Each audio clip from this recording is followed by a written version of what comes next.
Welcome, everybody, to Popcorn Therapy, where the stories we love tell us something about who we are. I'm Julie Peters. If you're new here, I'm a therapist. I'm also a witch and other things, a writer too. And the witchy therapist perspective is going to come into our episode today on The Haunting of Hill House. It's a fascinating show, and I loved doing this episode with my guest, Emilee Nimitz. And I do want to just throw out a little bit of a content warning. There's some heavy topics that come up through this show: suicide, motherhood, parenthood, and some of the darker aspects of that, depression, addiction. Like, there's a lot of big topics that we go into. So, just make sure that you're in the right frame of mind to think about those things. And if you're not, maybe save this episode for another time. I would also recommend making sure that you've actually seen this show before you listen to this episode, because it is spoiler heavy, because we have to talk about all the things in order to kind of get to some of these deeper topics that we're going into. Before we get started, I wanted to quickly let you know that my brand new book called Witch, Healer, Priestess, Outcast drops this month. November 11th is its official release date, and it is the second in my Goddess series. So you may have already picked up Maiden, Warrior, Mother, Crone. They're these beautiful stories, these retellings of folktales or mythology, and then there's a little bit of, historical context, what it means, how to kind of work with it in your own life, and so on, all about the divine feminine. Witch, Healer, Priestess, Outcast, for me, is like a little deeper. It's a little darker. We actually had to cut two of the stories because I wanted to get so deep into the stories that were there, and we needed the space. So there's two stories that, some of you may actually get to hear at some point that aren't in the book, because I wanted to get nice and juicy with some of the ones that are there. You can get it wherever you want, including Walmart and Target, which might not mean anything to you, but is actually really awesome that they picked up this book. It's a great sign. You can also get it on Amazon. You can get it at your local bookstore, and you can ask them to order it if they don't already have it, which they might. You can ask. So it's really supportive for me if you do that, and writing a review, especially on Amazon, if you do get it there. Early reviews are super helpful for just pushing the book up in the algorithm. So even just a star rating is really helpful. So if you have that book, if you're going to get it, please do write a review. Goodreads is helpful too, just to get more people aware of the book. So thank you so much for doing that. Please enjoy this episode with my guest, Emilee Nimitz, on The Haunting of Hill House.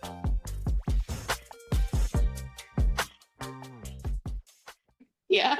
Hey, welcome to Popcorn Therapy with me, Julie Peters. I'm here today with my guest, Emilee Nimitz, and we are having an absolute haunting of a time trying to record this damn thing. So we are recording with different audio and different video today because nothing is working. I don't know if Mercury is in Gatorade or what's going on, but here we are. So Emilee, welcome back. If you have been listening to this podcast, you have heard Emilee before. They are with me often in these conversations because we're close friends and we always text each other about what shows we should be watching, I guess. Is that happens. And in this particular case, we're going to be talking about The Haunting of Hill House, which I think, Emilee, you've wanted me to watch for a while, and I've been putting it off. So, Halloween season, I had to finish the whole thing the night before Halloween, and that's where we're at. And I was like, oh my gosh, we have to have a podcast about this. We have to talk about it. So here we are. So welcome, Emilee. Anything you want to say to introduce yourself, or anything you want to let people know about you? Hello, Emilee, they, them pronouns. Happy to be talking. I feel like this is, I don't know no, it's not the first time we've done something that isn't Love is Blind. We do a lot of Love is Blind. We did The Substance, so I'm happy to be talking about this one. Yeah, it's like Nosferatu. We've done a few. It's like Love is Blind or horror. That's the only, the tastes we share are horror and Love is Blind. The multitudes, we contain multitudes. But yeah, I've been trying to get you to watch this show. I was pretty late to it as well. My introduction to Mike Flanagan, who is the director, writer, creator of several series on Netflix, including The Haunting of Hill House. My introduction to him was Midnight Mass, which I think was his third installment or third series. Haunting of Hill House is his first. I think it came out in 2018. And I didn't watch it because I was like so terrified of scary movies, like so sensitive, could not watch anything. I think the only scary movie that I like could fully get through was like Get Out. Um, and I just, yeah, like I was just so sensitive, like could not deal with it. But I've been on Lexapro for the past however many years, and I feel like it's really calmed things down for me. So I'm kind of like, no, I can handle horror. Like I thought I would never be able to. I watched Hereditary last night, fully didn't feel scared the whole time, which is crazy. Um, so yeah, so that's where I come to this. And yeah, I absolutely love this series, and I've been asking you to watch it for a long time, but obviously there's some babies in danger, so we knew it would take some time before you could come to it. Yeah, babies in danger is my notorious trigger. I have a really hard time with babies in danger. And in this show, I kind of appreciated that you know the babies aren't in danger because you see the adults right away.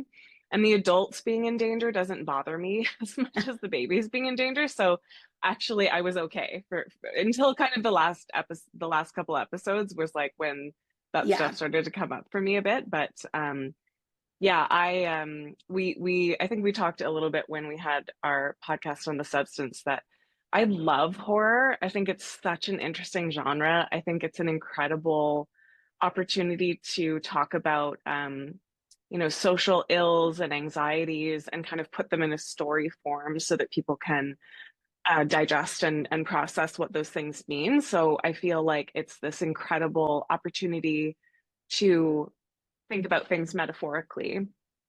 And I'm very sensitive.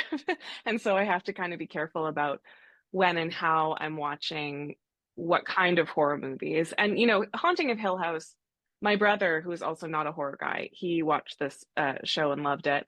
And kind of pointed out, you know, it's not really gory or violent. Like there are a couple jump scares and there's obviously some little bit of gross stuff, but it's not like for me, you know, the slasher films, I can't handle that as much. But the supernatural stuff I love, and I love a ghost story. I especially love a haunting.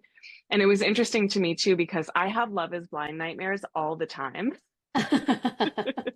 And I have been watching the season 9, which is like maybe one of the most disturbing seasons of Love is Blind. And like I will go to bed and dream about public humiliation or like I don't know, there's like different scary things that are happening or like ex-boyfriends are popping up. Like it's these horror dreams about Love is Blind. And the first night I started watching Haunting of Hill House, which I was like violently ill that day. And I was like, I can't do anything else. Like, what should I watch? And Emily's like, Haunting of Hill House, do it. And so I binged a bunch of it that day.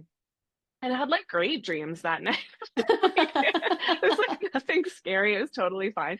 For some reason, the ghosts don't bother me as much. Although obviously there were some, you know, the bent neck lady episode. I would say I had a little bit of a harder time sleeping that night because I just there were images that kept kind of going through my mind about it, and still are. I just finished the show like a few days ago, really, so it's still pretty fresh for me. And Emily, you have been on a little bit of a horror binge lately, noticing the Lexapro really dulls the fear, and you mentioned ups the disgust factor maybe, or keeps the Yes. disgust factor in place. Yeah, the disgust doesn't go away. Like I don't love I watched this movie a few weeks ago called The Ugly Stepsister. I think it's from Norway or Sweden or something. It came out I think last year or earlier this year. Anyway, very disgusting body horror, like very, very nasty, gross. And I was like, okay, I wasn't scared at all in this movie, but I was absolutely repulsed and I didn't like it for that reason. I actually really did like the movie. I thought it was interesting, but I was like the disgust like I'll never watch it again. Like that was horrible. And that was the thing for me with the substance too, is that it was so disgusting. I could never watch it twice. But I also loved the concept and the story so much. And even aspects of the disgust I thought were really important and interesting. So anyway, Hill House, I feel like I could rewatch. I want to rewatch. I'm not sure when exactly, but there's so many details that come together through the watching of the show. That yeah, I feel like I kind of want to go back again and put the pieces together differently.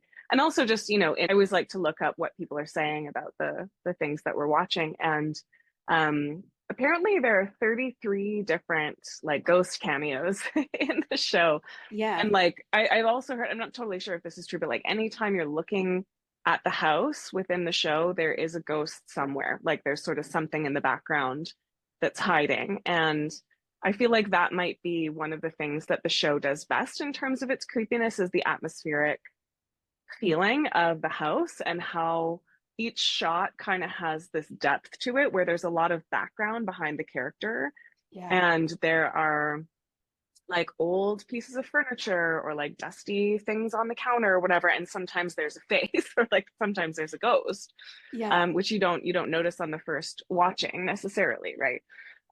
So the whole mood of the show I feel like was really intense in that way and really effective in that way.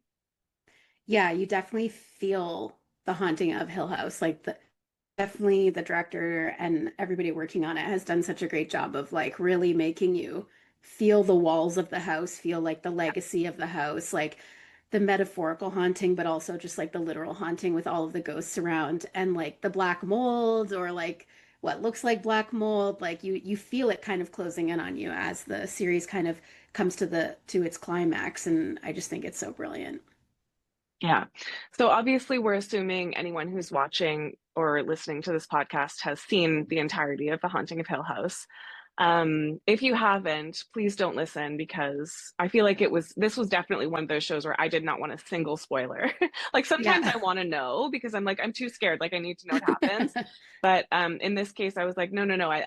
There was so much pleasure in like each episode a little piece was revealed and like you knew you were going to get the whole story at the end eventually, and so I think this is a really good one to really protect from spoilers whereas others I feel like well whatever it's predictable anyway or whatever, but that's I don't think that's the case here. So with that spoiler alert in mind, we'll just do a quick recap of the concept. So we've got the Crane family. There are five children and two parents who move into Hill House. They're house flippers. So they're going to renovate the house and fix it up and then sell it with the intention of using that money to make their forever home. The mom of the family, Olivia, is an architect or something like that. And so she's designed this forever house that they want to build after they get out of Hill House.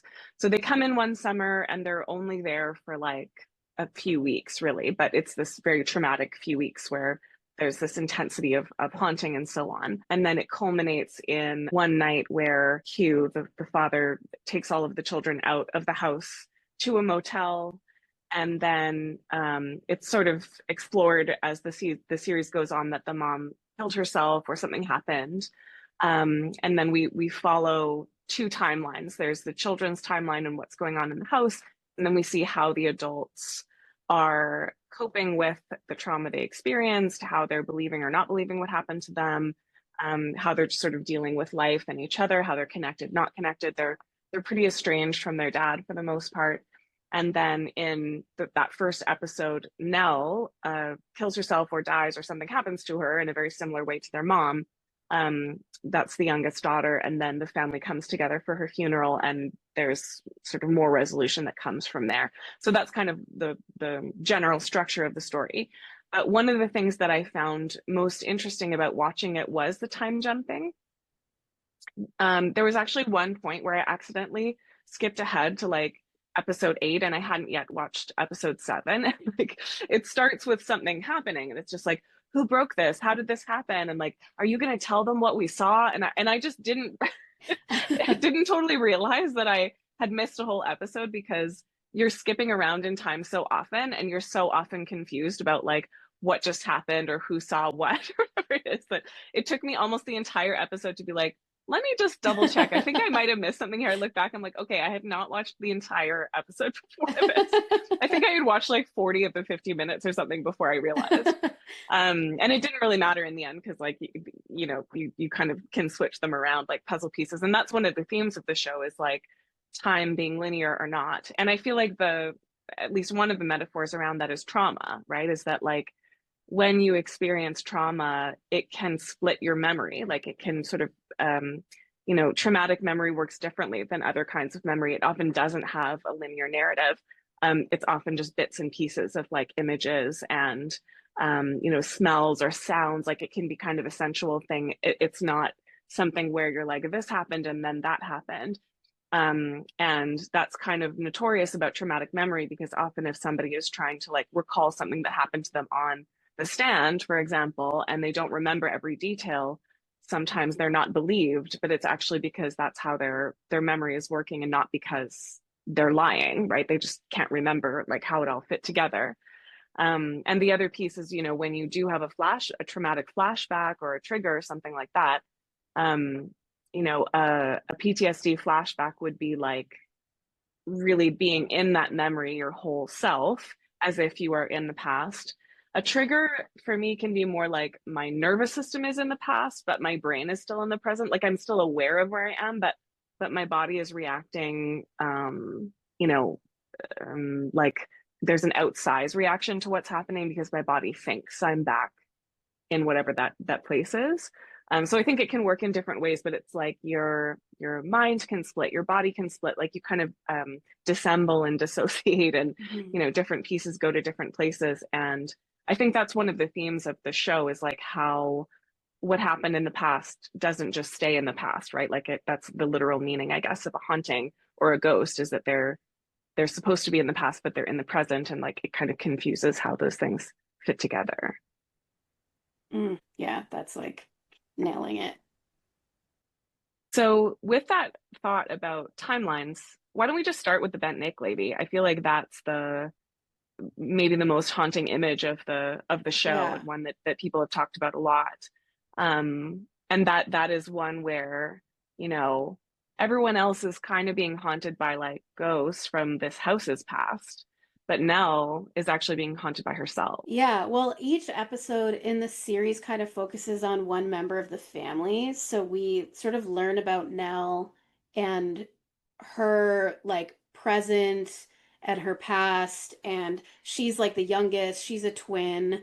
And she like in her adulthood, she has these like sleep paralysis moments where the bent neck lady like appears to her, which is like I guess sleep paralysis potentially, but just like haunting that happened to her when she was a kid in the Hill House. And she's very scary and just like that. I feel like they do some really good jump scares in the show with her. Like she's just like boom, and it's such a striking image of this woman like with her head completely tilted to the side. It's very scary.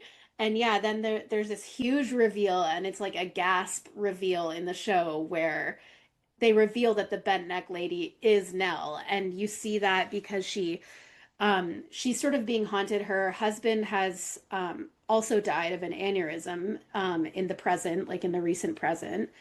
And so she sort of gets haunted again by like the house is kind of calling her back. Like it's sort she's trying to move on and she's really struggling. Like she has a sleep paralysis, like she has a lot of depression, a lot of anxiety. And she's kind of the youngest kid, so she almost gets like a little bit like brushed off, like, okay, Nell is just mentally ill or whatever. But then she kind of gets called back to the house and she calls her siblings. It's one of the first things that happens in the show, actually, is you see people ignoring her phone call, and then she goes back to the house and she kind of, you see, initially, you see like what kind of I think is happening in reality versus what's happening in her mind, or like even if those two things are sort of blended, like you sort of see it from the outside. She's sort of dancing around the house in this like really haunting way. And then she kind of accidentally kills herself on this spiral, like iron staircase, and doesn't really realize that it's happening when it's happening. And then as she then falls kind of through all of the moments that you've already witnessed in the series thus far of her seeing the bent neck lady, and then you realize that it's her that she's seeing. Um, and it's just like, it's so shocking, like the idea of like being haunted by your future self, or like even by the legacy of like of your family, like the legacy. And I really relate to this as like somebody who has had like suicide as a really heavy theme in my family, is like you're kind of like, is is that going to happen to me? Like am I going to develop that like is that something that is like genetically attached to me that I'll never be able to escape. And I've thought about that a lot in my own life because of my mother and her suicide attempts when I was growing up. And it's like this thing of like, she's sort of haunted. She's depressed, she's struggling, her husband's dead. Like there's a scene where we see her getting married to him and we see their like love story and they're very, very happy together, and then he sort of dies suddenly, tragically, and then everything kind of goes bad again. And so the kind of mysticism of the house is killing her, but it's also like the house as grief, the house as trauma is what she eventually succumbs to, like if you want to think of it that way. Um, and then, I mean, there's more to even say about the ending and like how she shows up to the siblings and how that all resolves. But like, it's just so tragic. It's like she's haunted by this almost like a self-fulfilling prophecy in a way, where she's like, yeah, will I do this to myself? Which she dies in a very similar way to her mother. Yeah. I think there are a few different ways to look at that too, because she's sort of stuck in a time loop. It's like because of the bent neck lady, or that's the narrative, right? Is like it's the bent neck lady, she's after me, she's trying to hurt me. And because of how scared little Nell was in the house, that creates the problems that eventually lead to her returning to the house where we'll talk more about the mom and so on and how Nell eventually dies. But um then she dies in this way and goes back and visits that younger version of herself and so on. And I was trying to remember specifically all of the moments where she shows up, because I think one way of looking at it is that Nell was blaming the bent neck lady for these problems all along, when actually the bent neck lady was like herself witnessing her difficult moments in her life, right? Mm, It's like she was trying to show up for that younger part of her. Like in the moment when Arthur dies, her husband, the bent neck lady is standing there in the corner and she thinks it was the bent neck lady who did it, but actually it was like herself showing up to be like, this is a really horrible moment for you and I want to be there for you. mm, I'm thinking of this show very much from my therapist perspective. And, one thing that we will practice all the time is like we go back and visit younger versions of ourselves, right? That are often trapped in a time loop. They're trapped in like a traumatic moment. And so we can like close our eyes and we can go visit that younger self. And it's a really fascinating process because that younger self is frozen in time, and it's kind of literal in the sense that, yes, what happened in the past happened in the past, but that young version of you is not in the past. That young version of you is in the present day, affecting your day-to-day life, right? right. And so if we can actually contact that younger self, we can ask that little self questions and so on. And it's really fascinating because often that little self will have information that we don't have, the adult self doesn't know. And we'll sometimes be surprised to find out, like, oh, she doesn't want, me to tell her everything's going to be okay. She actually wants me to cry with her, or like she actually wants me to stand up for her right now and like yell at the person who's hurting me or whatever it might be. And it's like that little self has the information about what needs to be healed. And often the adult self makes assumptions about what the healing is supposed to be. And those assumptions can sometimes be wrong, right? Mm, So, it's this very interesting kind of like the way I experience that all the time with my clients and have myself as well. It's almost an unhaunting, right? It's like going back and releasing that younger part from a time loop. And I've actually heard some interesting stories of people having moments where they like saw a person, like an adult, come and like comfort them or help them in a really difficult moment in their life, and then later they're in therapy and they like go and do that healing process and they realize that they're in that time, that same time loop that Nell was in, where like the adult self did actually show up and help the younger one. mm, But from this perspective, the adult, well, I don't know. Like the bent neck lady is obviously scary, and in a way, you can look at it as Nell, as the adult self, is broken. She doesn't have the resources to help the younger self yet, right? And yet, if we think about what happens in the last couple of episodes, Nell from the afterlife actually helps her siblings a lot. Like she actually shows up and she actually saves Luke's life. Actually as her child self, like it's kind of hard to explain, but little Nell is sitting at the tea party and like Olivia is about to poison everybody with rat poison. And Luke is trying to sit down. Olivia's like, come sit with us, join the tea party. And little baby Nell is like, don't do it, don't. And then as the adult ghost as well, she kind of pulls Luke out of that place. And, she ends up rescuing all of her siblings in a way from as a ghost as opposed to as a a living person. Yeah.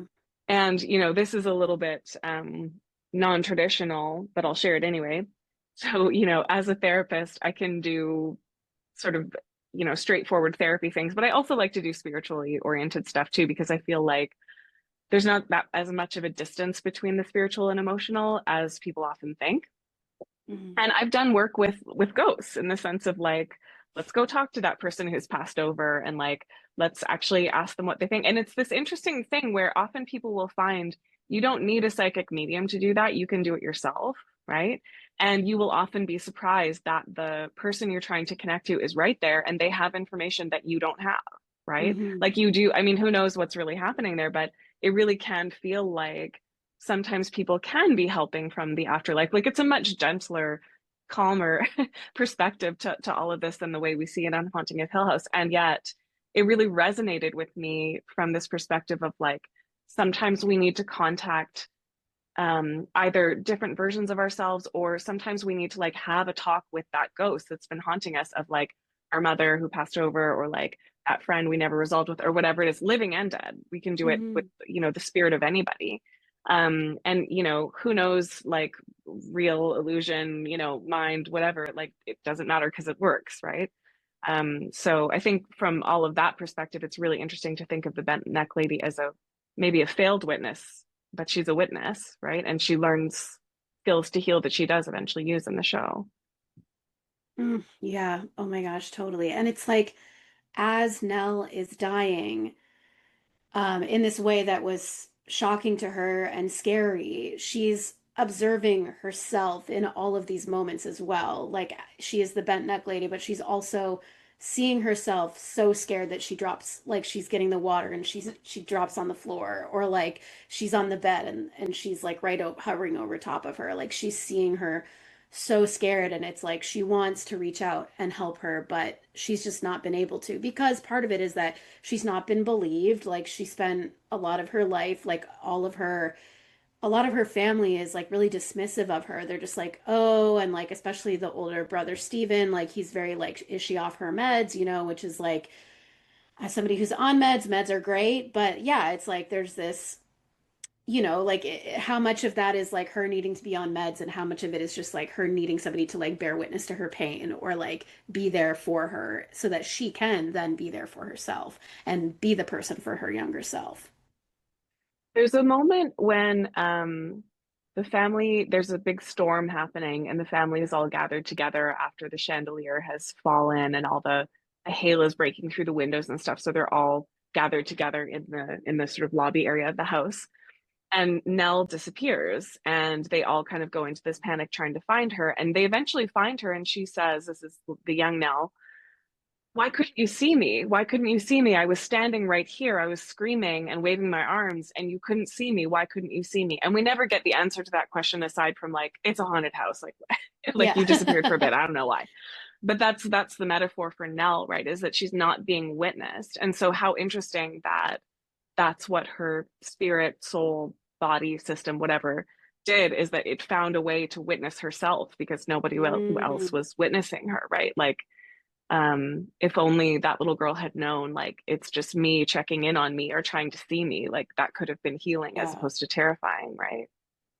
Yeah, totally. And like just like like even her as the younger self having that knowledge as well, that like she needs to be witnessed. She needs to be trusted and loved and all of those things. Like even that moment with the writing, and the mom is getting Olivia's getting really mad at her because she's written her name on the wall, but then we learn in through the time loop of everything it was the mother writing on the wall, and she's like, I didn't do that. I didn't do that. And I will say too, in that episode, the big storm episode, which is I think one of the best episodes of television because it's basically a one shot. I think there's maybe two cuts in the whole episode.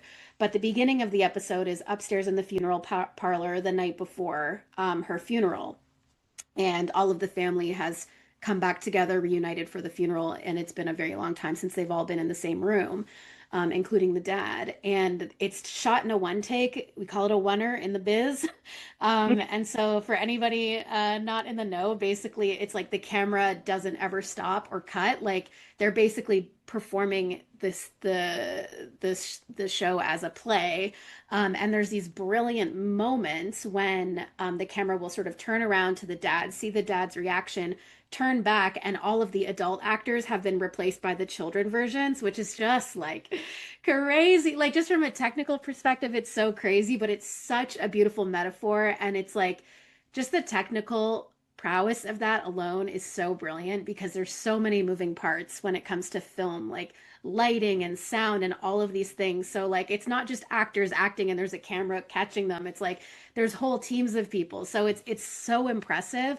And like it's crazy because literally in that they follow the dad, the older version of the dad, Hugh, into the haunted, like into Hill House, and it's almost like his memory. You're kind of going through and like witnessing his memory of this storm and how that is happening at the same time as this sort of fight that's happening around the family coming together and like all of the past being dredged up.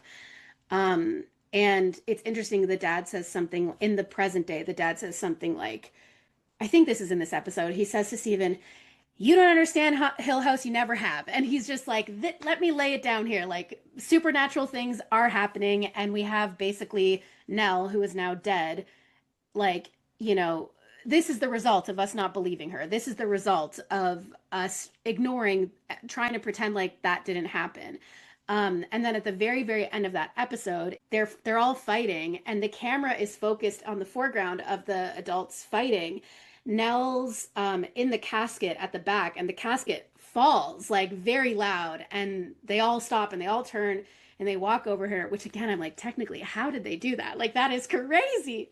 But they go back to her, and it's like the casket has fallen, and she's out, and it's almost like again she's trying to get their attention, like even as a like it as a dead body, she's like, just listen to me, like just pay attention to me. And it's like, yeah, it's really really, oh, Nell, love Nell. Yeah.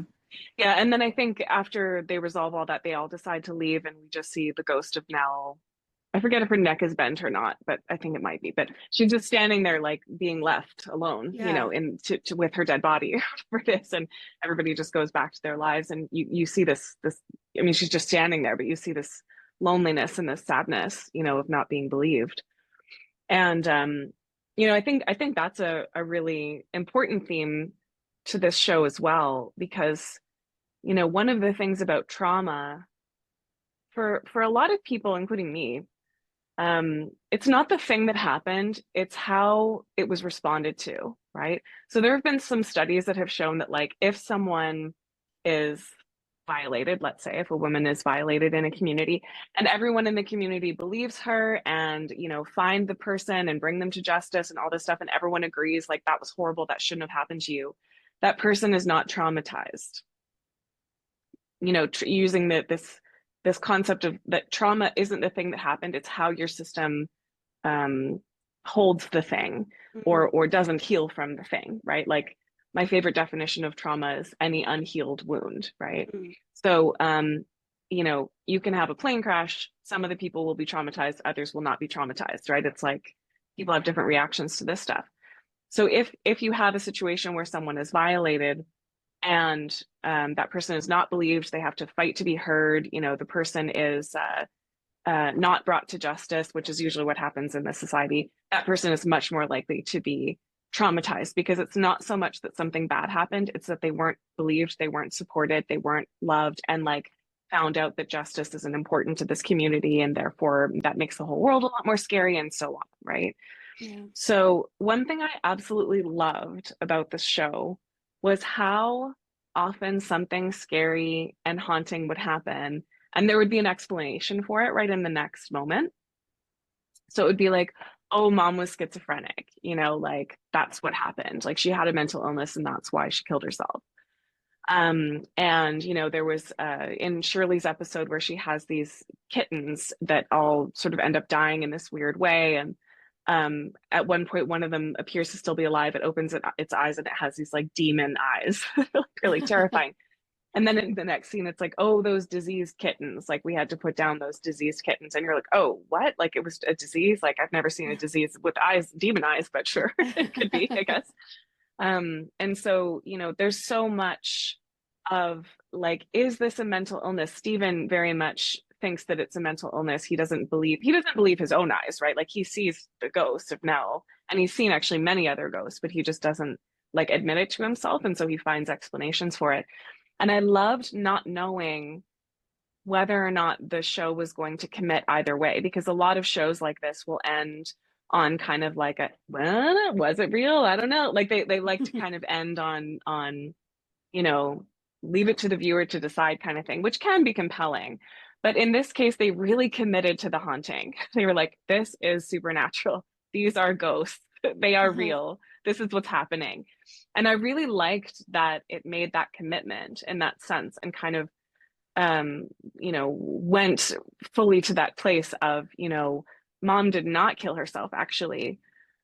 And we'll have to talk more about what happened with the mom because that's like big for me. But it just that idea of like, is it illusion? Is it reality? Am I confused or is this actually happening? And so, everybody thought that Nell had a mental illness because she was the only one that kind of thought that it was real, and everybody else found ways to, cope out of it and pretend it wasn't real and so on. And so it's ironic that she is the only one that really kind of understood what was going on. She was the sanest of them, but she was the one that wasn't believed, right? Okay, so there's this thing about waking up, right? As it turns out, there are some really malevolent ghosts in Hill House. And Poppy is one of those, right? So Poppy is someone who's lived in the house, and I think she killed her children. Yeah. Is that right? This is the piece that really haunts me, right, as a mother, in particular me, like what I've experienced in terms of that. So Poppy became a mother in the house. It's this sort of concept of like the world is really scary and we have to protect our children from the world. And the only way to protect them and keep them safe and keep them as they are as children, as like my children that belong to me, I have to kill them. She doesn't use those words, but she says we have to wake them up. Like we wake them up and then they get to be here forever, right? And so it's kind of this idea that like in the context of Hill House, waking up would be becoming a ghost, because when you're a ghost, you can't grow anymore. You have to stay right in that spot, right? So for me, watching this, important context is that I've had 5 miscarriages. I've had 5 pregnancy losses, which to me feels like 5 babies that I never got to know, and so on. I had one of those miscarriages before my living older son, and a bunch of them before my baby, who's doing just fine, who's almost 7 months old, 7 months tomorrow. When I had my first son, Grant, I remember feeling like the way I felt about him was unbearable. Like I loved him so much that I actually couldn't bear it. Like it was a really painful feeling how much I loved him. And it came along with, let's be fair, this was a COVID baby. He was born in December 2020. We're in a global pandemic. Like I'm somebody that already has anxiety, all these things. Like there was so much terror for me. And for me, the specific thing is like doing something wrong and then him dying because I did something wrong. And the only thing, I don't know if I want to put a trigger warning on this statement because I don't know. Who knows how folks are sort of receiving this. I am okay. But the only thing that I could say to myself to comfort that anxiety was, well, if he dies, I'll just die too. Right? It's like this really intense feeling of like I literally could not live without this child, and my literal survival is wrapped up in them. Right? Been through a lot since then. Lots of healing, lots of processing, all of those things. So the feeling is a little bit different, but it's still there. And actually last week when I got really sick, some of that terror came up because I was alone with the 2 babies, and one of them's not a baby, Grant's almost 5, but you know, it was like this, if I can't be there for them, like what will happen to them? Like it was this terror of, you know, in this case, I was just like bent over the toilet. I was just really sick in that way. And I was okay, and my husband ended up coming home. But being, it was like this real fear that came up again of being alone with them, because what if I do something wrong? What if I miss something? You know, all of those things. And so, you know, when I was watching Olivia, who's the mother of these children, you know, in her episode, there's this moment of like she's holding the babies, her twins, and they're just sleeping on her. And she's like, I wish I could just freeze them like this. Like, I wish they could just stay like this forever, because they grow up so fast and they're not, you know, little babies like this anymore. And I remember hearing once this concept of like children grow so fast that you fall in love with this child, and then before you know it, they're a different child. And like you fall in love with that child too, but the child they were Mm. before just isn't anymore. They, you know, like the even the newborn Ozzy, my baby, like there he's not a newborn anymore now. He's 7 months. Like within a few months he'll be walking, talking, like he just won't be this little baby anymore. Like I have such a visceral sense of like the temporality again of all of that, right? Like how Mm. fast it can all go. And so so to bring this back to Olivia and Poppy, it's like Poppy convinces Olivia that she can keep the children safe by waking them up, which is killing them. And so she sort of falls for this because she has, I think, some of the same vulnerabilities that I have as a mother. You know, obviously, I'm not going to kill my children. And like, you know, I think it's Munchausen syndrome or something like that. There's like a syndrome where a mom will like, or I guess a dad, theoretically, I think it's only been moms, but they'll like poison their children a little bit so that they're always sick and they always have to take care of them. It's a sort of a disorder. Munchausen's by proxy. It's like, Munchausen's by proxy. Yeah. yeah, yeah. Something like, yeah. Thank you. So, you know,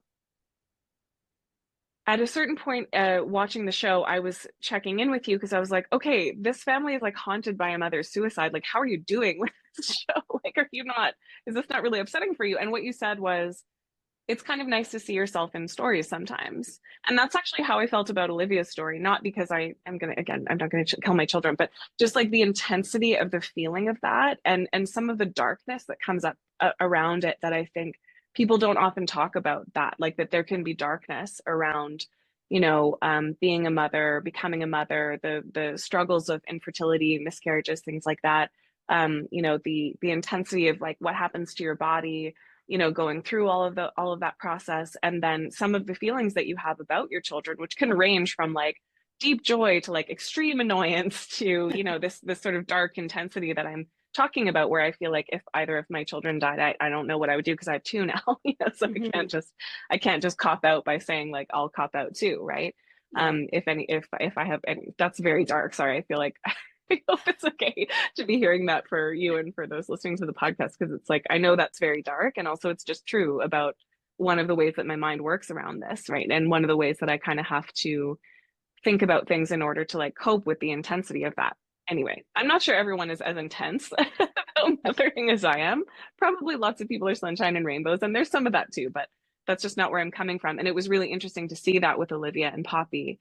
And then, you know, the next piece of this is Abigail, who is this little girl who everyone thought was Luke's imaginary friend, turns out to be the Dudleys' real child, living child. And because the Dudleys were so afraid all the time, because they worked at Hill House and were constantly kind of, you know, aware of how scary the world was, they protected Abigail to the point of like homeschooling her, never letting her leave the house, all of these things. So in desperation, Abigail like escapes the house, befriended Luke, and the one night she stays for a sleepover, which is just this like really innocent thing, that was the night that Olivia was kind of in this, you know, psychotic break slash haunting, where she decided, oh, I'll take this child too. Like I don't think she knew if Abigail was like real or not. She was just like, have some tea slash rat poison, and Abigail actually dies that night. And so there's this sense of like, okay, these parents were trying so hard to protect Abigail that that protection actually led to her demise, right? And then there's this speech, like for me, the thing that really got me the most was Hugh's speech at the end, when he says something like, when you have children, you have to witness them. It's that witnessing again that's coming up. Mm. It's like Yeah. you have to be with them through suffering, through loss. Sometimes you even have to watch them die. And that's what parenting is. It's not protecting them from everything that could hurt them in the world. And that is so true. And Yeah. as I like feel that way about my boys and like, I love them so much. Of course, I would want to protect them from everything, but also I know that doesn't benefit them. That doesn't even keep them safe, right? Hmm. Like if I were to protect them from the bad things in the world and not tell them about, these things that are happening, like all I can do is be a resource for them and like set them free, right? It's like you have to kind of push your babies out of the nest and like hope that they can fly, because if you keep them in the nest, they will die. And that's kind of one of the things I think Hill House is a metaphor for, is like keeping things inside, like keeping them too protected and too safe. And then that's actually how things rot and die, is if they're not allowed to grow, right? And Hmm. so I lose, I lose the babies, as like Grant's not a baby anymore and like Ozzy won't be a baby for much longer. They'll continue to become these other people, but my job as their mother is to like witness them in that and support them in that and encourage them to grow into whoever it is that they're going to be, rather than try to make them stay. Because I think when you try to make them stay, you're essentially that's more of like an ownership, right? It's like, you're my baby and I want you to be a baby in these ways and I'm going to insist that you stay. Like that's not love, right? That's something else. Like love is actually letting someone be who they are, and that can be totally heartbreaking. Oof. Yes. Yeah, So exactly. And everything that you're saying about Olivia, like my mother was never, my mother who's alive, by the way, who's just had suicide attempts. Once when I was a baby, and once, and then later when I was a teenager, a couple of times, and into young adulthood. And yeah, like she does exactly what you're saying of like wanting to keep them as these things. Like it's still like I'm not really close with my mother. I don't really talk to her, but it's still a conversation that we have that I'm just like, you do not see me as a person. Like I am a child to you. And that is a problem because like you were not good to that child. Like you were not there for that child. And I think of, yeah, like and my mother was never also homicidal. Like she wasn't trying to kill me or anything. She was basically like clinical depression and just like was never around. But yeah, just like thinking about that desire for everything to just stay, like the stagnancy of it is, yeah, it's so rough. And you see these kids sort of dealing with the repercussions of that, like they can't move on because they have this memory of this person who was just like desperately clinging to um this haunting, like clinging to her grief, essentially. Like I kind of see it as like the house is this metaphor for, I mean, it's a bunch of things, but like one of the things that I really see is it being this metaphor for grief. And with the Dudleys and Abigail and Mrs. They also had a miscarriage as well. So at the very end, you see Mrs. Dudley when she, oh my God. And one of like, I just burst into tears every time I see this moment when the husband, she's dying and he brings her into the house to die in the house so that she can then live with her, like as a ghost with her ghost children. And it's like, then she has her ghost baby and her and ghost Abigail, and he's like, he's old and you assume he'll eventually join them as well. Like I sort of see that as being like that grief for Mrs. Dudley was so insurmountable that she couldn't leave it. Like that grief, she had to stay there because she couldn't like close the loop on the trauma. She couldn't like, of course, like how are you going to get past that? Like both of your children, like essentially, I mean, one a miscarriage, your other child was murdered by like a woman who was like haunted or mentally ill, depending on how you look at it. And so I kind of see them as like this couple that's just like they still had love, they still had love in the end. It was still a loving act for her to like stay there. So it's sort of showing her like needing to be there and needing to be in the house with the babies, and and that she can't leave that. Of course she can't. Like she's desperate for Hugh at the end. Don't burn the house down. Like don't demolish it. We need it. We need this place. Like we do need it. And I just like there that are destroys precious me. things here and not all of them belong to you, Yes, is what she yeah. says. And it's funny because I've this is my third rewatch of it recently, and every time when you see like him like putting Mrs. Dudley like down, I like burst into tears because I think that's just such like like an honesty in its, you know, kind of supernatural take. It's so honest to be like, the house is a place of grief. Like, she's not going to leave it. She's not going to leave that house, and she should not have to, because she's had such horrible things happen.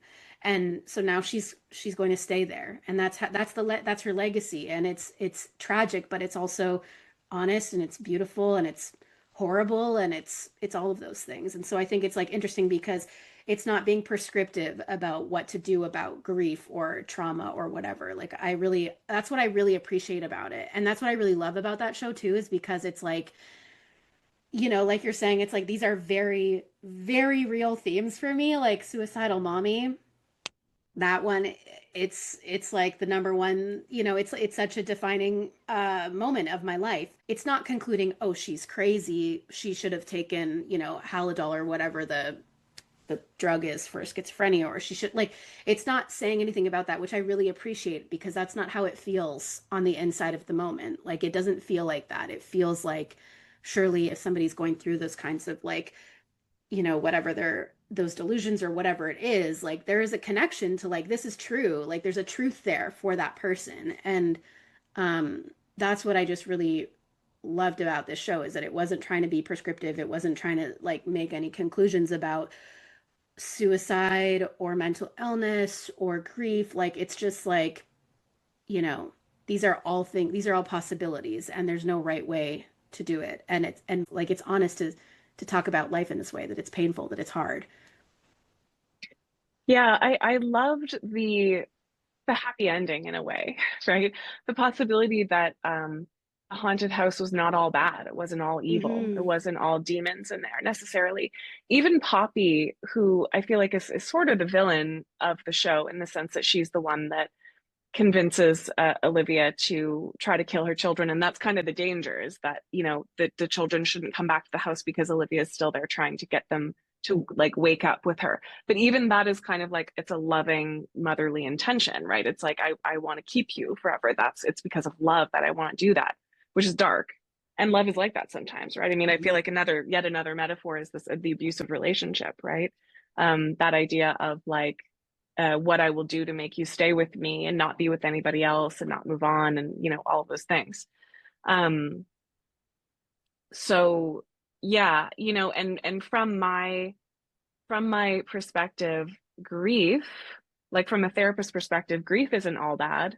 You know, a lot of the work I do with my clients is befriending emotions like grief and anger, because they're there for a reason. They're really important. And like, I think grief in particular, you can cozy up to it, right? Mm-hmm. Like if you, it's the resisting feeling those feelings that can get you in trouble, right? But if you have something to grieve and you're grieving, like that's okay, right? What if that was okay? Like, what if you were just allowed to feel sad and like stay in bed and watch shows and just like feel that way, right? And you know, for me, the Halloween season is interesting because Samhain in the wheel of the year was the blood harvest, the harvest of the animals before the winter.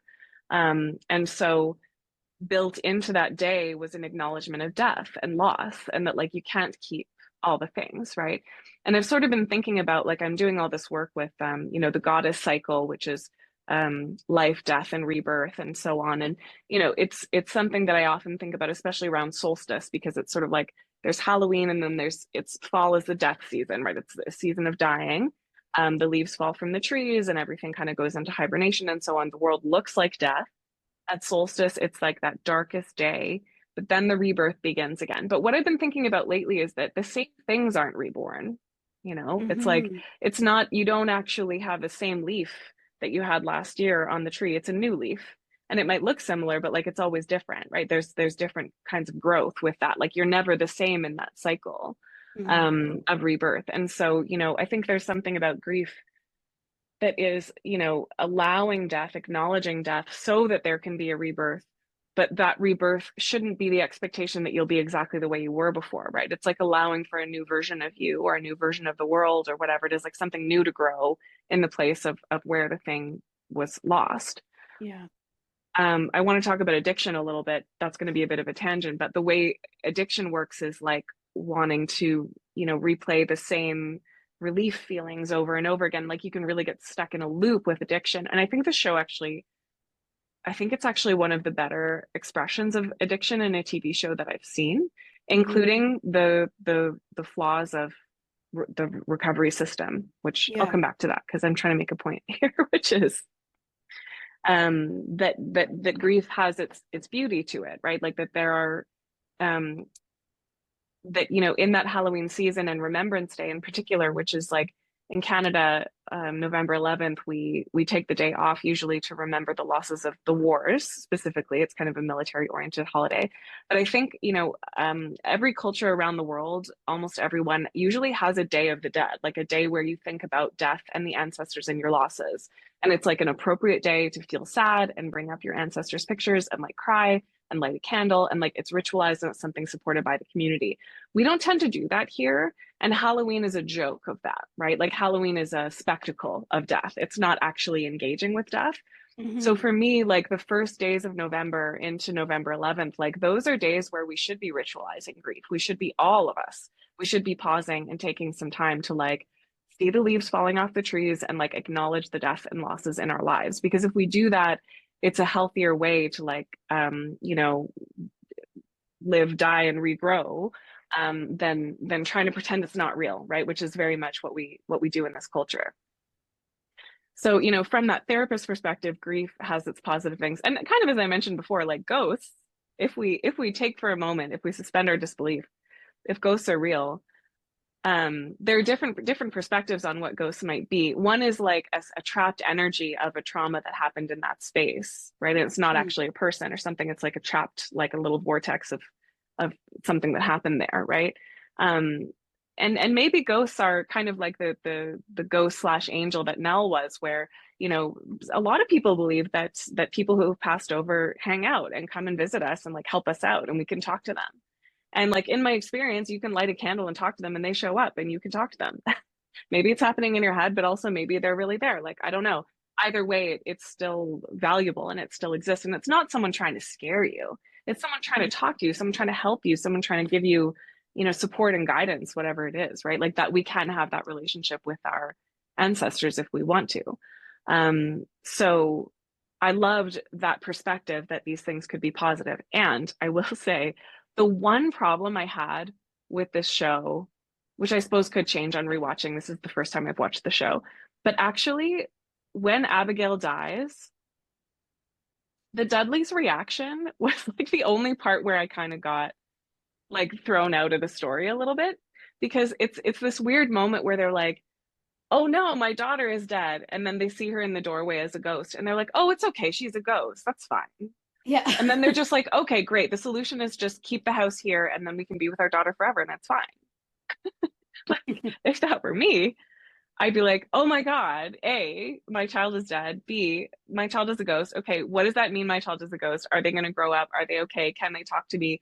Are they stuck in a loop of what's happened to them, or are they continuing to like be a person? Like there's so many questions about what it means to be a ghost. Like, is it scary? Can you make friends with the other ghosts? Like what like what is this life like for you, right?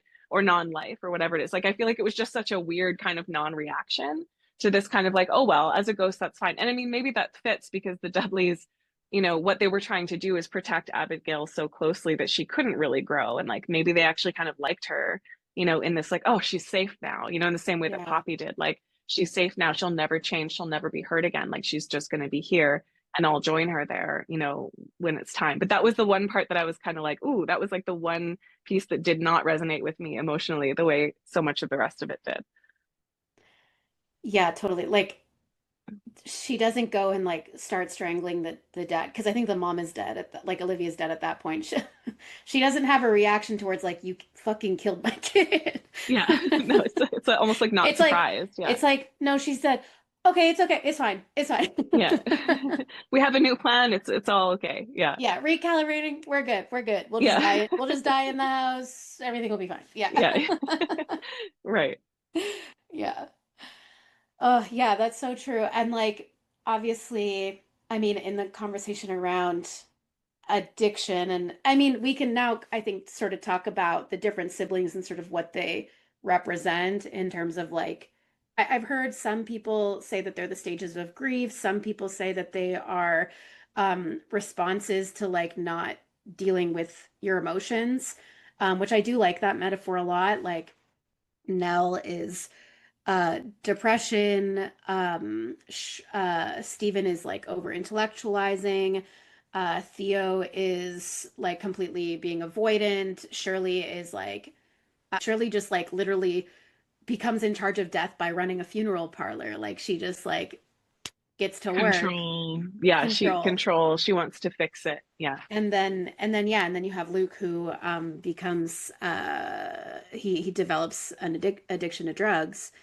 And oh, I just love Luke so much. I just feel like this character is like, oh my gosh, he really gets me. Um, and you witness his cycles of like getting better, getting worse, needing to get well before I get better or whatever. Yeah. right. I just think that that is like very honest about how that looks and the connection of that addiction. We don't know what happens in the middle of their lives. We see them as children, we see them as adults. We don't know what it was like being raised by their Aunt Janet. Like we hear reference to Aunt Janet. I think we see her maybe once in the whole series or a couple episodes here and there. She's not a major character, but she did raise these children. We don't witness that part of their lives. We just see the beginning and the, kind of like the the repercussions of it. We don't see how they developed through that, but you can kind of guess how they got to where they were. And it's really, I think it's really interesting to see this kid Luke, who is like, he had this trauma being dropped in the elevator and seeing one of the ghosts who like, ripped his shirt. And again, he's not really being believed. He's not being believed about Abigail. And he is, he sees like the tall man with the hat who kind of haunts him and haunts the halls.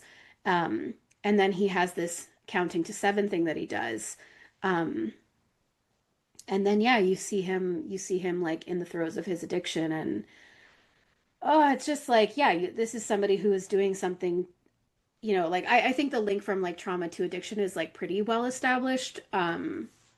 In I'm not an expert, but like from the Gabor Mate that I've read, there's a strong link there between trauma and addiction, and how, it's a way of coping with not feeling those feelings because like those feelings are difficult to feel. And I think that people probably have some version of that they relate to, whether like for me, it's like I watch a lot of TV and I like a lot of sweet foods. And sometimes I'm like, I need to have some candy right now because I don't want to like sit in this feeling. I mean, addiction to drugs specifically. Yeah, it'll help you Yeah, not feel those feelings. It'll make you feel only the good feelings. yeah, yeah. Luke, um, I thought it was interesting how the metaphor of seeing was big with him, and like there's so much with like he had those thick Coke those Coke bottle glasses when he was a kid, and then somebody in rehab was telling a story about witnessing a child whose eyes had melted from some sort of war crime or something like that. And the man in the bowler hat was always looking away, like behind, that was the back of his back.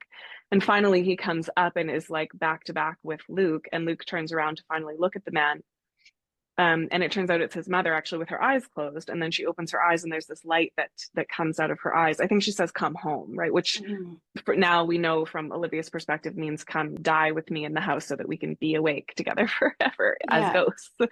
Um, which is, lovingly sinister. Um, but yeah, I think that, for him, the heroin protected him from seeing, right? Like that, seeing what happened, like having the flashback, sort of remembering again from a trauma metaphor perspective. That's what how the heroin was protecting him. It was like keeping him blind to the Mm. truth of what was happening, preventing him from having to, I don't know, do what Nell did, which is like she believed it and people thought she was crazy, right? And so for him, it was easier to be on drugs and be seen that way, I guess, than to have to fight to be believed on something he wasn't even sure he believed himself. Um, and I will just say a little bit. I have a bit of a different perspective on addiction than some traditional counselors do. And one of those is that, like you said, addiction is an energy. It's not a substance, right? It's not like the problem isn't the substance. Um, there can be lots of different ways that we can be addicted to different things. And Gabor Mate talks about this in an interesting way. He's not the only one, lots of other people do as well. But for me, the energy of addiction is like where pleasure brings you deeper into your body. Pleasure allows you to feel deeply and be really fully present with what you're experiencing. Addictive or numbing energy is only the relief of not feeling Mm. something that you don't want to feel, right? So when there's stress, when there is anxiety, like we all do it really in different ways. And it can hit a point where it's really interrupting someone's life, like living the way they live. And I think it's kind of difficult to define exactly what addiction is because it sort of depends on the person who's in that experience. But one thing I really appreciated was that, in my opinion, too many of the traditional forms of treatment for addiction don't acknowledge trauma. Like it's that like that link that is definitely pretty well established hasn't quite made it into the treatment of it all. Hmm. So a lot of treatment is based on abstinence only, and like the goal is to stop using the substance or behavior, and that's it, like end of list, right? The 12-step program is interesting and helpful for some people. I honestly think the most helpful thing about 12-step is that you have a community of people that you're doing it with. But one Yeah. of the flaws and failures that I see in that is you have this community that loves you unconditionally unless you relapse. If you Mm. relapse, you're not welcome in that room until you're clean again. And you tend to lose all of the friends that you had because it's not safe, necessarily for those people to stay around you if you've relapsed, which is fair. But also, I love that concept that connection is the opposite of addiction. It's not abstinence, it's connection, right? Yeah. And so when there's this shame around relapse, which is like relapse is a part of the recovery process, like it's gonna happen, right? And we Yeah. can learn a lot of useful things from that relapse and see how we've grown and so on. It's that life, death, rebirth cycle again. But instead, some people, will be going through the program, they get however far, they relapse, and then they have to start from the beginning again. And it can feel so humiliating. And shame tends to be a really, really big factor with addiction Mm. as well. Like shame is often what's driving the need to numb because shame is such an intolerable feeling. And so I feel like it adds to that shame. And when Luke in this show, he leaves the treatment center in order to go after his friend who is relapsing, I guess. And we don't totally find out like what happened with her and so on, but she's relapsing. He goes after her. And then they don't want to let him back into the recovery center because they're like, these are the rules. This is the protocol. She's not allowed back. You're not allowed back. And then you just see Luke like literally out on the street. He gets mugged and he actually doesn't relapse, which is kind of like impressive that he Hmm. doesn't. But, he gets mugged and all these things. And he's actually having these somatic symptoms of death because his twin sister is dying and they have this connection, the twin thing. And so he feels as if he's going through withdrawal, but he isn't because he actually manages not to use. But you look at that person and you're like, how could this person, keep going without any support? Like he needs a bed tonight, or Yeah. he's going to do some heroin and sleep on the street because like that's his only choice, right? Yeah. And that's what ends up happening to a lot of people is the support is withdrawn because there's this moral judgment on someone using when actually addiction is often the only thing between that person and suicide is often, what it is. It's like that addiction is what's keeping them alive Hmm. in a lot of ways. So, I think, from my perspective, addiction has to be respected. Actually, it has to be worked with in a bit of a different way rather than white knuckling, like, quit the substance and just like good luck. It Yeah. has to kind of be like, okay, so when you're not using the substance, what comes up? Like, what is it that's so scary? Like, what are the ghosts, right? What's haunting Yeah. you? And if you can face it directly, like Nell does, seeing herself essentially, and I think the others end up doing that as well, then that's what heals, that issue, as opposed to just like, clean and sober, end of, Yeah. The like that, story it ends just doesn't. there. Yeah. Yeah, like for some people that does work, which is great. But like for some, the statistic is like 95% of people who go to AA or some similar program just that is not the thing that helps them. Like they just don't. It doesn't work for them. So Yeah, and I mean, I think too, like with the whole bed issue, like I think what I see in there as well is like this system failure where it's like the bed is, like they don't say this in the show, so I don't want to like imbue this meaning to it, but like in reality, it's like the bed might be gone, because there's so many people who are struggling. Like I live close to the downtown east side, like I'm very like I'm confronted by this all the time, where it's like these systems are just failing people. And so in the show, I do feel like it kind of was just like, nah, you can't come back. Like it was very like, she broke the protocol, she can't come back, and now you're gone too. And it's like, these, that might happen, but it's a lot of the time because the bed is no longer available, because if you're gone, somebody else is coming in there. Yeah. And and I don't know, like maybe people in those positions of like support worker are like at their end, like they're so Yeah. stressed, so overworked, that it's like they say things like, well, I'm going to give the bed to somebody who wants to be here, and Yeah. that's like, that's that reaction. But like I feel like it's just such a systemic thing where it's like, yeah, now this person is gone, which they've left the safety of the place where they've like possibly been detoxing, so they don't have the drug in their system. If they go out and use a now unfamiliar environment, it makes it way more likely that they're going to use too much, that they can overdose a lot more easily when they're out of a familiar space, um, and following detox. So it's like it's very, very dangerous as well, these systemic issues that, like, when those things happen, um that's, and that's the thing, is like people turn on you, you're left on the street, and like then you just like, so many people aren't so lucky to just like, be able to count to seven and, have the twin connection and all of those things that sort of save Luke. Like a lot of people don't have that, where it's like they leave for whatever reason and then they're not welcome back because there is no space. And then it's like, what are they left to do? Like there's just, Yeah. it's really, really tragic. And there's this other Yeah. thing that I'm thinking of too about this. I'm sure people who are familiar with addiction research, they know about this study, but like where it was like these rats with cocaine, and like if the rat didn't have any other rats around it or any other rat like lifestyle around it, it was just the rat in the cage, they would give themselves cocaine until they died. But if they had like at the other end of the cage, like all their rat buddies and like, maybe some like little tubes to run around and some hay and some whatever little rat vibes, they would have their cocaine, and they wouldn't like take the cocaine until they died. Like they would have this little community of rats, and they would, so that's, I think, like leans into a lot of what you're saying about like the community approach is often the thing that that is the saving grace in a lot of these programs, is like you have people who are there, they're witnessing you. Um, and yeah, so it's interesting.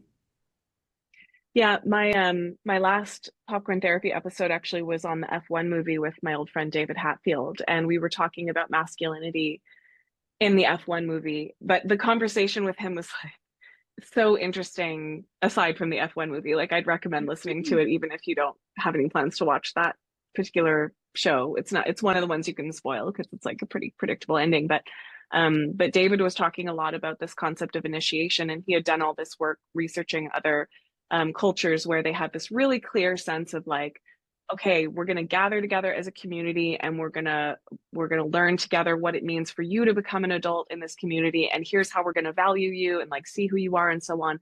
And he was just talking about it as such a protective factor against something like addiction, because so many, this is a whole other topic, but so many of the young men in our current society are so lost, right? Like they're so lost, they're so confused, and there's nobody kind of around them reminding them of who they are and like where they belong and why they belong and things like that.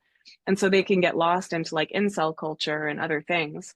Or yeah, like the So people who are around them are people who are espousing some pretty like hateful, toxic yeah, rhetoric. exactly. Yeah. So anyway, if you haven't listened to that episode yet, it was so interesting. I highly recommend it.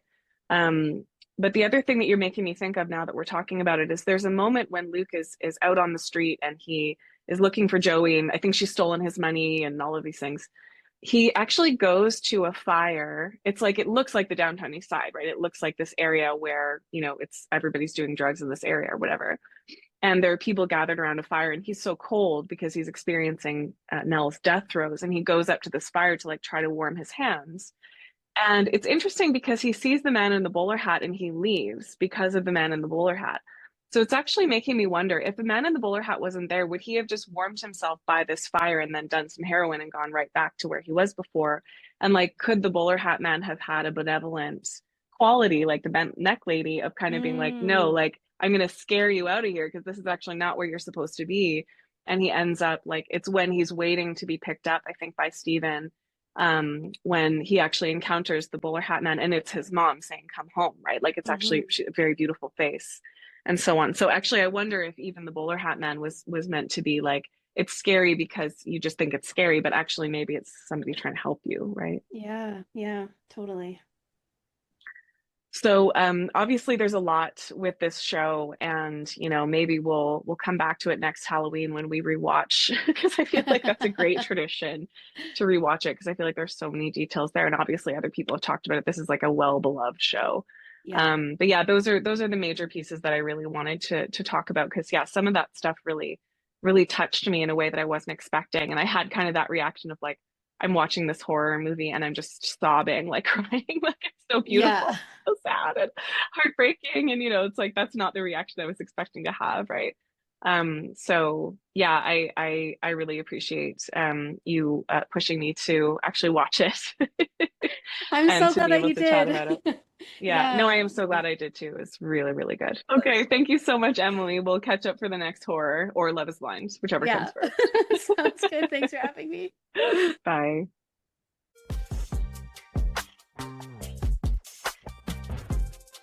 Thank you, everyone, for listening to this episode on The Haunting of Hill House with me and Emily Nimitz. I hope that you enjoyed that. And I would love to know your thoughts if you want to share anything that's come up for you around this series. I know a lot of people have watched it a lot more times than I have and really loved it. Just FYI, I'm a little slower right now because I am working on my next book, which is Mythology and Tarot, which I'm really excited about. So you may not hear from me as much, but make sure that you're subscribed to whether it's the YouTube channel, the podcast on Spotify, wherever you listen.